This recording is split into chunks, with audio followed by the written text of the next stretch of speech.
Ultros it's a work of art of a game that gives you clues and suggestions about us being an inseparable part of nature, and it hints to your part, to our part in the grand scheme of things, and it's a garden of possibilities for the player, for you to unearth, and it's also about eating a lot of guts and fruit. Hi, my name is Pelle Cahndlerby, and I'm the writer, poet, and cosmic muse that played a vital and curious part in delivering the demon.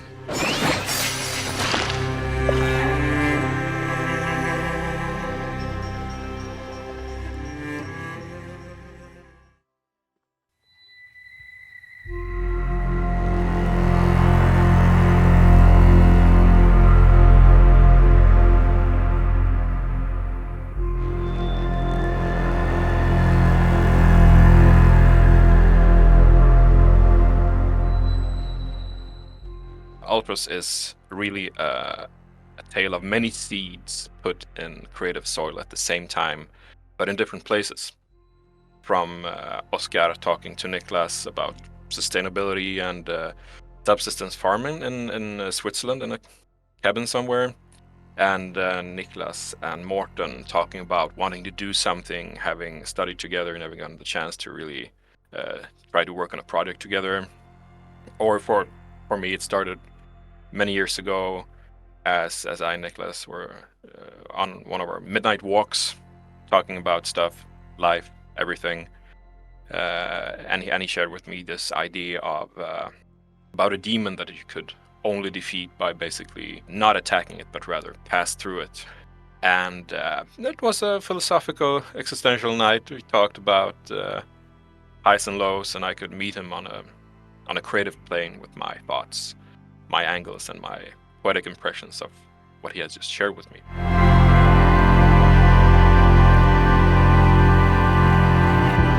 A couple of years later, this vision of a demon had sprouted different flowers from all these things, and he had waited for the right time to approach me about also bringing a poetic touch that could expand the beauty and the mystery to merge with his thoughts and the other flowers.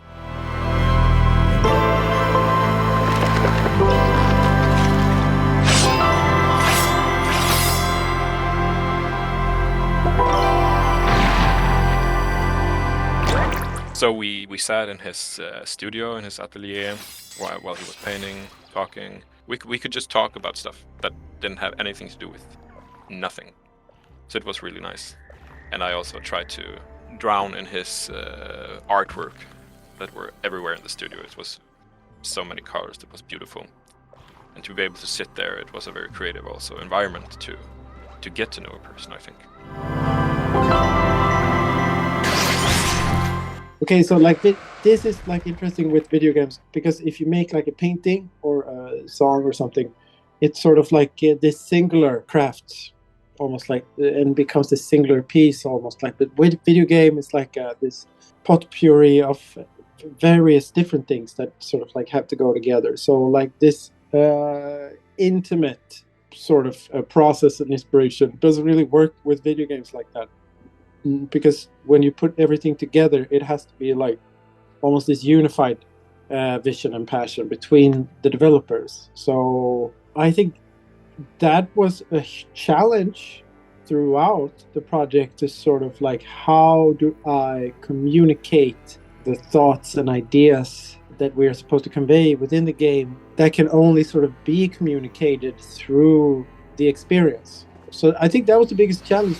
So like, how do you communicate an artistic idea that sort of needs to be created in order to be communicated outside of your own head? And you kind of have to let go of things in a way that was painful sometimes, especially if you're very much in love with what you're creating.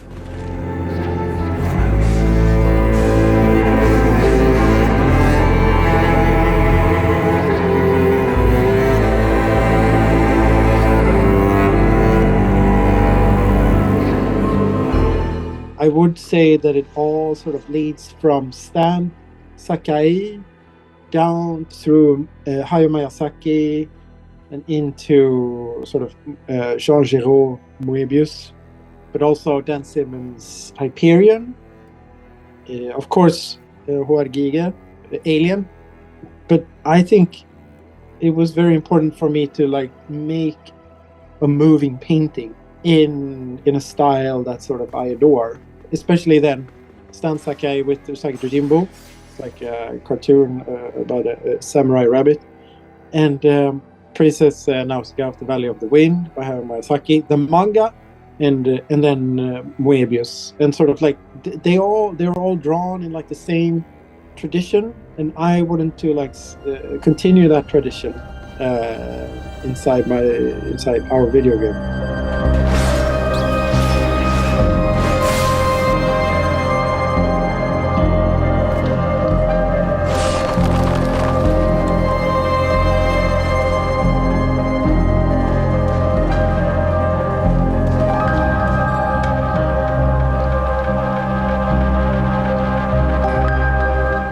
Where's this from? Where's this from? Where's this from? Is it, who knows? For me, sometimes it's obvious. Sometimes it's in hindsight that I see, oh yeah, it must have come from this book that I read when I was 13 years old. Sometimes it just pops in there. But I would say definitely David Lynch with a feeling that you don't have to get people to understand everything. You can create an environment for them to keep them curious and feel the mystery, feel the vibes. I want to know more. I'm not getting it, but I want more.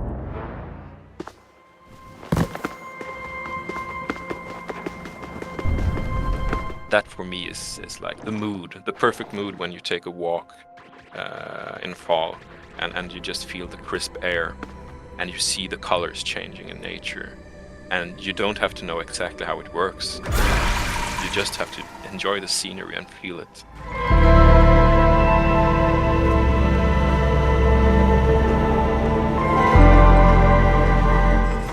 You get chills that kind of tell you it all makes sense, even if you don't know what anything means. It's boring always to just say David Lynch when people ask, because that's also, we have so many colors to paint with. But one more obvious is a Swedish writer and poet, Karin Boye, and I think she painted her poems with a rich but at the same time precise and kind of pared down language. So it put you in a mood when you could read it and feel that fear became faith or tears turned to trust kind of way.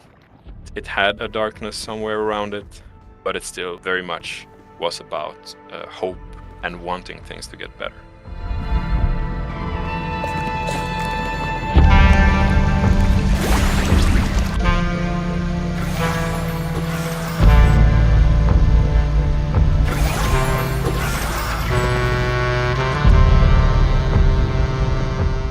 And those vibes, I think, it's just like when you listen to Oscar's beautiful music with a melancholic vibe, but it's still beautiful.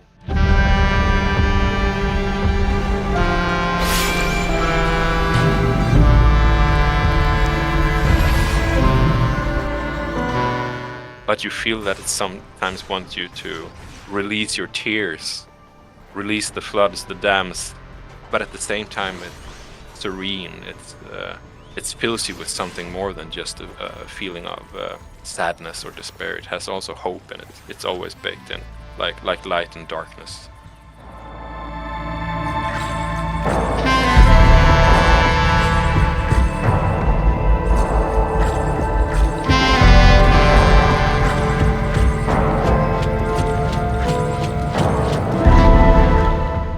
We did a lot of traveling, a lot of recording. I've always collected a lot of sound through my whole career, and I think it's like an important aspect of sort of getting to know the environment you're trying to build.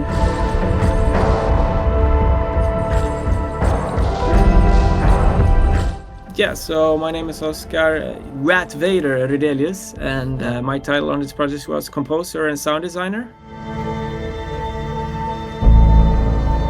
I was very inspired by obviously wanting to go to the rainforest, record all the nature that is there.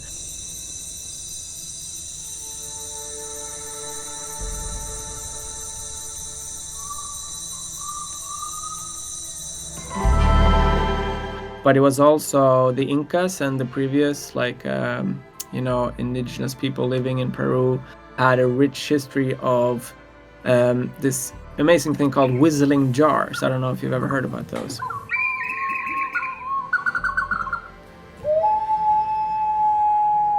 They're like big jars with 2 empty compartments of, basically air, where you fill in water. And then when you flip those jars in different angles, the water will sort of push through air. And as it pushes through air, it makes all these amazing sounds. So they would mimic all types of birds and dogs and different animals in the Amazons. So after doing a lot of research, it felt like this would be an amazing thing to do, to connect also with Pachamama, as they say, Mother Earth.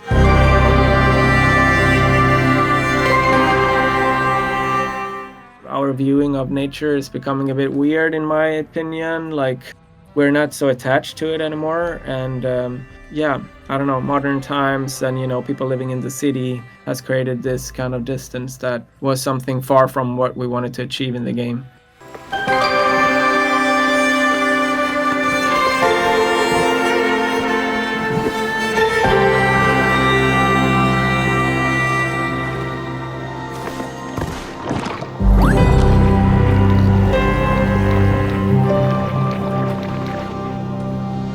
I guess you would call me a composer, so I would write all the different songs, and then in this case I worked a lot with different musicians. So one of the lead characters was Björn Risberg, who plays cello. I had Adrian, who played numerous flutes. I had Agnes playing violin, and so I worked with a lot of different musicians. And then usually I write, sketch up in my program what I want them to play, and then they come to the studio and we sit down, and then they sort of play what I have sketched up, and that would be sort of the base around the whole music side. And then on the audio side, I'm responsible for implementing and making all sounds for the world, characters moving, and stuff happening within the screenplay. I think I'm proud over the whole idea that everything was so organic. There's a lot of smashable things in the game you can just destroy. All of them super organic and were really made from all of these gooey, interesting sounds that I recorded. And I also mentioned before that I have this super specific microphone that can record up to 50,000 hertz. And what I can achieve with that is recording sounds that the human hearing can't possibly perceive, and then pitch those down. So I can sort of make new worlds of sounds.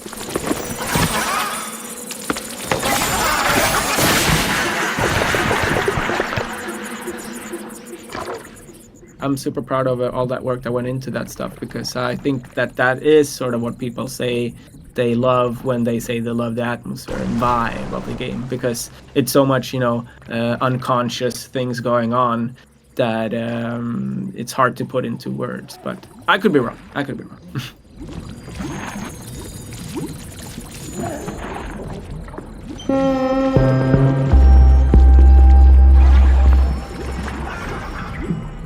I think people tend to put themselves at the sidelines of nature.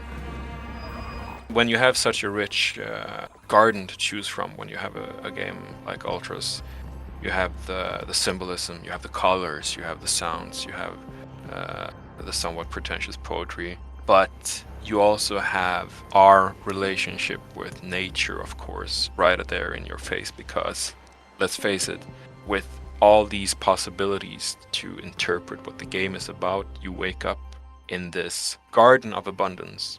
You have all the flowers, the plants, this alien life around you that you've never seen before. And for some people, I think our take on nature now is that it's alien for them to think that they're a part of it.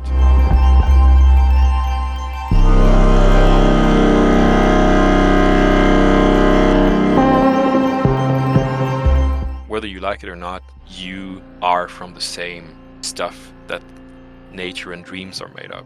And if we try to solve our problems without thinking about the whole, we can't go forward.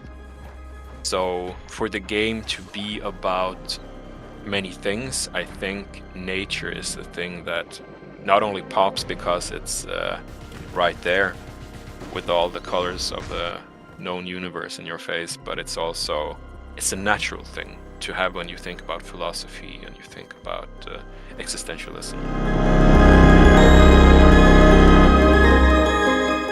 I would preach patience and to have faith in what we want to tell them. Because I think also when it comes to different cultural expressions, you also as an audience have to be open and also buy the concept.